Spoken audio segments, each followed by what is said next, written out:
नमस्कार दोस्तों, आप सभी का स्वागत है। हम लोग बात करेंगे बैंक निफ्टी और निफ्टी के बारे में। आज की क्या हाल है बैंक निफ्टी और निफ्टी के बारे में सोमवार को। तो सोमवार को बैंक निफ्टी और निफ्टी का हाल बहुत बड़ा मतलब कि उलटफेर तो नहीं कहा जा सकता, क्योंकि ईरान और यूएस का इफेक्ट भी उस पर पड़ने वाला है।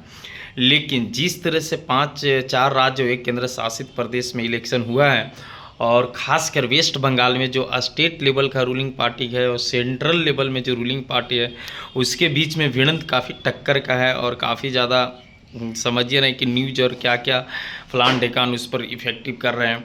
तो कहने का मतलब ये है कि जिस कस्मोकस में आज मार्केट रहेगा, मेरे हिसाब से जिस तरह से रुझान के अनुसार, या फिर अगर यदि देखा जाए तो एग्जिट पोल अगर बीजेपी के सपोर्ट में है, 5-6 में से 4-5 तो बीजेपी के सपोर्ट में ही दिया है कि सरकार बनाने वाली है वेस्ट बंगाल में।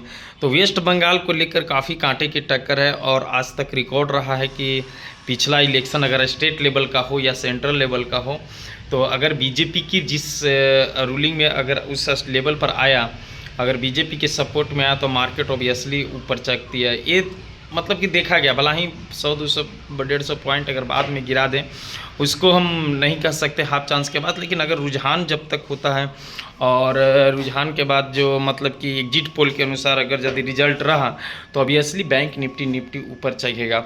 लेकिन इस बात पर मज़ेदार थोड़ा सा काफ़ी इंटरेस्टिंग हो गया वेस्ट बंगाल को लेकर कि वेस्ट बंगाल में किस तरह का इलेक्शन चल रहा है या किस तरह का माहौल चल रहा है, उसको लेकर काफ़ी ज़्यादा इंटरेस्टिंग पॉइंट चल रहा है वहाँ पर कि किसकी सरकार आ गई। क्योंकि ये जो है वेस्ट बंगाल का मामला काफ़ी संवेदनशील है, क्योंकि बांग्लादेश से बॉर्डर जो सटा हुआ है, और बांग्लादेशी के अनुसार जिस तरह से बांग्लादेशी का जो माहौल है आने का जाने का, या उस तरह से घुसपैठियों का जिस तरह से माहौल बना हुआ है, उस आधार पर मार्केट भी डिसाइड करने वाला है कि बीजेपी का रूलिंग का आएगा कि सेंट्रल लेवल का जो बीजेपी का रूलिंग है वो स्टेट लेवल में आएगा कि ममता दीदी ही रहेंगे। ये तो 4 तारीख को अब डिसाइड होगा। लेकिन हाँ, एक बहुत ज़्यादा मतलब कि इफेक्टिव मार्केट रहेगा 4 तारीख के इलेक्शन के। इस बात को ध्यान रखना होगा कि अगर मान लिया जाए कि हो सकता है कि जिस तरह से एग्जिट पोल दिया हुआ है तो बीजेपी के सपोर्ट में है, तो हो सकता है कि 12-1 बजे तक मार्केट उसके सब, क्योंकि रुझान के अनुसार उसके अनुसार चले। लेकिन हो सकता है कि मानो 2 बजे तक अगर रुझान अगर ये ममता दीदी के सपोर्ट में आया, तो मार्केट काफ़ी नीचे डाउन भी हो सकता है।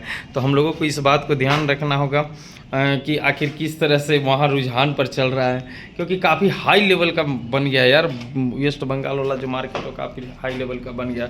और एक चीज़ और हम पीछे बताना चाहते हैं कि जो सेंट्रल लेवल का जो बीजेपी का जो रूलिंग पार्टी है सेंट्रल लेवल में, वो जिस स्टेट में या जब इलेक्शन हुआ, तो उसमें काफ़ी ज़्यादा प्रॉफिट देखने को मिला है, काफ़ी मार्केट हाई लेवल पर ही देखने को मिला है। बाद में भलाई गिर जाए अलग बात है, लेकिन जहाँ पर बीजेपी के रूलिंग सेंट्रल पर या स्टेट लेवल पर आ जाता है, तो मार्केट हाई लेवल को ही देखा गया है।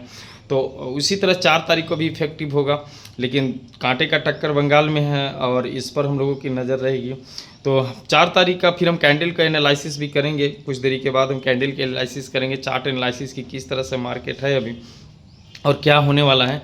लेकिन हाँ, इतना तो ज़रूर है कि मार्केट का इफेक्ट पड़ेगा इलेक्शन का 2026 का। जो 5 स्टेट, एक सेंट्रल से 4 स्टेट में है, एक सेंट्रल में है, और एक सेंट्रल जो है पांडिचेरी, और 4 स्टेट लेवल का जो एग्ज़ाम है उसमें बहुत ज़्यादा इफेक्ट पड़ने वाला है। जो असम, तमिलनाडु, केरल और वेस्ट बंगाल में, इसका इफेक्ट तो मार्केट पर सोमवार को पड़ेगा। तो यहाँ पर हम लोग थोड़ा सा नज़र बना के रखेंगे।